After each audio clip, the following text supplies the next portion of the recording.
let's talk about the Russian hack. Mm-hmm. There was an invasion, a cyber invasion. Big deal. Big deal. Mm-hmm. What should the United States do about that? Well, in terms of the hack, that the president would not assert his authority. First of all, he hasn't said anything. No, he hasn't said anything. Except that maybe China did it. Yeah, well, the president, again, has a 10-year blind spot and whatever obligation. I don't know what the Russians have on President Trump, whether it's personal, whether it's political, whether it's financial.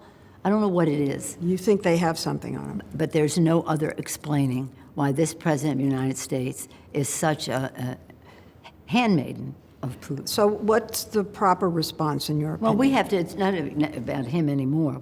We have to go forward to make sure we have the proper protection in terms of cyber security for our country, because this was a very major assault. And I can go into some detail, but not all in terms of intelligence. Tit for tat? Mitt Romney says it's tantamount to them, somebody invading us with bombers, flying bombers over our country. That's right. Is an assault. And so what do we do in return? Nothing? To Russia? To Russia. It would be helpful if we had a government, and we will soon. 10 days. That will look into how this came about. I mean, again, I don't want to go too far down that path in terms of what is public and what may not be. But clearly, there's another offense on the part of this dangerous president of the United States, that he will not accept the fact that the Russians engaged in infiltrating and affected the integrity of our elections.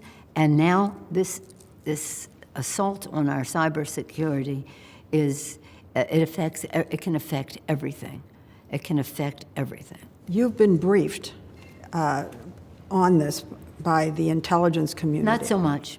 Really? Not so much. I mean, I have some other knowledge of it because I have a background in it, but we still haven't had the fullest. I don't know that they know everything yet. But what we do know is the president is once again in his Putin denial. What is it that Putin has on him? We might know when we see his taxes. We may know. But, the fact is... Can Congress get a hold of his taxes? Yeah. But right now, that's in a case in New York, too. Right. But that's part of it. But the fact is that the reason for us to want his taxes are not substantive only about him. It's about how presidents of the United States or candidates for president should be releasing their taxes so that people know what they... But when we've talked about investigations up here, are you in favor of a congressional subpoena to get those taxes? We have a subpoena. Richie Neal has that subpoena. It's in the courts. It's in the courts. So you want to pursue that? Yeah. Well, it isn't pursue. It is in pursuit. And it is for the purpose of legislating how does the IRS deal with that and the rest. So there's a legislative purpose to that.